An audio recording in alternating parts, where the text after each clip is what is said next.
बार बार सुनने पर आक्रोश आता है कि आखिर ये सरकार, एलडीए सिस्टम आपका कहां सोता रहता है। ये लोग आज आंखों के अंधे हैं, कहाँ जाएंगे आप? गुंडाई से सरकार चलाई जा रही है। गुंडा ऐसे गुंडाई सरकार नहीं चलती। इतनी कहना है हम अपनी जमीन नहीं छोड़ेंगे चाहे गोली मार दी जाए हमारे। अगर ये न्याय नहीं मिलता है तो आपको बताना पड़ेगा कि यहाँ इंसानियत मर गई है। लखनऊ में इंसानियत लखनऊ में जिंदा अब नहीं रहती है साहब। इंसानियत ने लखनऊ से पलायन कर दिया है। उन्हें जिस वक्त यहाँ पर बुलडोजर का सूंड लाकर इनके घरों पे टिका दिया गया था, उस वक्त यहाँ की न्यायपालिका ने आदेश दिया, स्टे किया, और कहाँ तो तय था चराग हर एक घर के लिए, यहाँ चराग मयसर नहीं शहर के लिए। जी मौका देंगे बोलने का।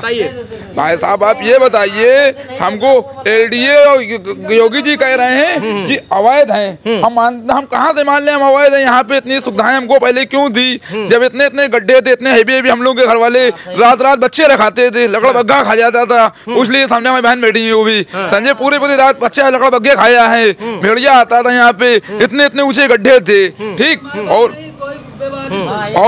और आपके जो है तो यहाँ पे हम अवैध कहाँ से? हमको इतनी सुविधाएं क्यों दी? यहाँ लाइट क्यों दी थी सरकार ने? पानी ना देते? या बिल्डिंगें देख रहे पक्की एक दिन बन जाएंगी ये हैं? एक मड़ैया बनने में 4 दिन लगता है नहीं लगता है? तो बड़ा भाई जब ये बन रही थी तो उसको रोकना ही था सरकार को कि भाई पक्का मत बनाइए, इसलिए कि जब हमको जगह पे जरूरत होगी तो हम खाली करा लेंगे हैं। तो ये पक्के क्यों बनवाए थे? और फिर दूसरा सवाल ये रहा कि यहाँ पे लाइट, पानी, सड़कें, नाली, सफाई खर्च कर हमारा सरकार बराबर करवाती रही। डेली जो कूड़ा की गाड़ी चली थी उधर वाल, वो भी डेली कूड़ा लेने घरों से आते थे। नाली सफा करने डेली भंगियां आते हैं बराबर, मतलब सारी सुविधाएं दी। और दूसरा सवाल यहाँ पे वोटर आईडी, पहचान पत्र, ration card, pan card, DL और पासपोर्ट, और ये सब क्यों दिया था हमको? पहले हम अवैध थे तो क्यों दिया? हमको सरकार से इसका जवाब चाहिए। और दूसरा सवाल ये रहा कि यहाँ पे लाइट, पानी की सुविधा दी, ये सारी सुविधाएं दी, राशन कार्ड दिए, पैन कार्ड दिए, जन्म प्रमाण पत्र दिए, आई कार्ड दिए, मतलब सारी स्कूलों की सुविधा दी। यहाँ पे क्या सरकार ने दिया हमको? यहाँ पे आए रोड पे आपको अवैध है तो आपको रोड पे बोर्ड लगाना चाहिए इस बात का कि भाई यहाँ पे कोई पक्का नहीं बनाएगा, जब हमको जरूरत है हम ले लेंगे। और यहाँ पे पक्के मकान जब बनने चले तो एलडीए रोकती। और तीसरा सवाल हमारा ये रहा कि ये बस्ती बसी है 60-8 में। हम तो उस टाइम थे नहीं, हमने सुनी जो बात बता रहे हैं। तो एलडीए का विभाग बना 74 में, तो एलडीए वाले कहाँ से बताने जमीन हमारी है? इस बात का हमको जवाब चाहिए। एलडीए जमीन है कैसे? ये एलडीए वाले कह रहे हैं जमीन हमारी है, तो जमीन कैसे है? गवर्नर साहब ने साइन करे थे यहाँ पे बस्ती पे। हाँ, अकबर अली गवर्नर साहब की बस्ती बसाई हुई है ये। हाँ, नाम है आपका? हमारा नाम है गुलजार अहमद। गुलजार अहमद दोनों आंखों से दुर्भाग्य से नहीं देखते हैं, लेकिन फिर भी सवाल वही है साहब आपके सामने। और ये सवाल न जाने क्यों बार बार सुनने पर आक्रोश आता है कि आखिर ये सरकार, एलडीए सिस्टम आपका कहां सोता रहता है।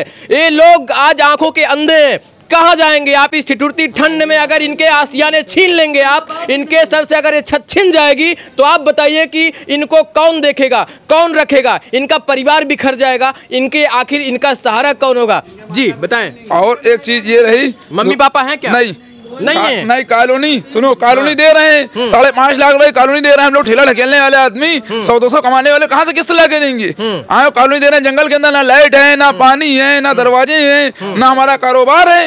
हाँ, सारा धंधा यही, कारोबार यहीं पैदा हुए, यहीं बड़े हुए। इतने बड़े गड्ढे में यहाँ हम लोग गिर के निकलते थे, पानी भरा था तो घर वाले गोदी में लाद के लेके जाते थे, लेकर आते थे।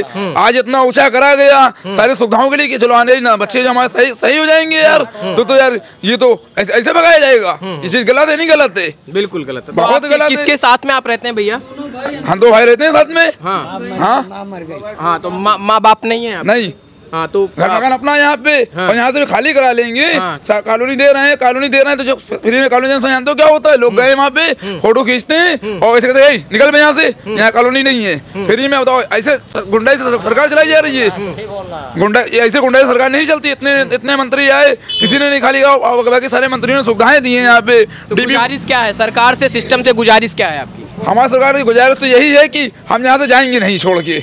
या तो आप सीधा कहना है हम अपनी जमीन नहीं छोड़ेंगे चाहे गोली मार दी जाए हमारे। हाँ, मरना वो मंजूर है, यूं कि मरना बार बार तो है नहीं, मरना एक ही बार है, बार बार नहीं मरना है। गोली मारो भैया, गोली मार दो, गोली मार दो। तो आप गोली मारो भैया। आप काम कैसे करते हैं? क्या आप तो देख नहीं पाते? तो भाई 2 भाई हैं, एक कमाता है सब्जी पे। हाँ आप दोगे 10 रुपए तो काट लेगा, नहीं वो नहीं काट। हम तो दूसरे ये भैया हैं और ये अकबर नगर में ही रहने वाले हैं, और जो मैंने सवाल शुरुआत से किया है और वही सवाल इनका आज फिर है, और जो सवाल लगातार पूछा जा रहा है, इस सवाल का जवाब अभी तक किसी मंत्री, संतरी, विधायक, सांसद सिस्टम ने नहीं दिया है। और सवाल तब तक ये पूछेंगे हम आपसे जब तक यहाँ के लोगों को न्याय नहीं मिलेगा, और अगर ये न्याय नहीं मिलता है तो आपको ये बताना पड़ेगा कि यहाँ इंसानियत मर गई है। लखनऊ में इंसानियत लखनऊ में जिंदा अब नहीं रहती है साहब। इंसानियत ने लखनऊ से पलायन कर दिया है, अपना घर छोड़ दिया है, क्योंकि 70 साल पहले आपको नहीं दिखा कि यहाँ लोग आके बस रहे हैं। 70 साल पहले आपको नहीं पता था कि यहाँ पर लोग आके बसेंगे और यहाँ बस्तियां होंगी। कि कहाँ तो तय था चिराग हर एक घर के लिए, यहाँ चिराग मयसर नहीं शहर के लिए। सौभाग्य है और धन्यवाद है, लाख लाख शुक्रिया और आभार है हमारे देश की न्यायपालिका का, जिन्होंने जिस वक्त यहाँ पर बुलडोजर का सूंड लाकर इनके घरों पे टिका दिया गया था, उस वक्त यहाँ की न्यायपालिका ने आदेश दिया, स्टे किया, और जिसके बाद से इन लोगों को राहत जरूर मिली है। लेकिन साहब आज भी ये लोग घुट घुट के जी रहे हैं, दहशत में है लोग। हर कोई रात में इनको नींदें नहीं आती है, दिन में भी इनको केवल एक सवाल हमेशा चुभता है कि ना जाने कब यहाँ का जो LD है, यहाँ का सिस्टम है, यहाँ की सरकार है, अपना बुलडोजर लेकर आएगी और हमारा घर गिरा देगी, सिर से हमारा आशियाना छिन जाएगा, घर उजड़ जाएगा।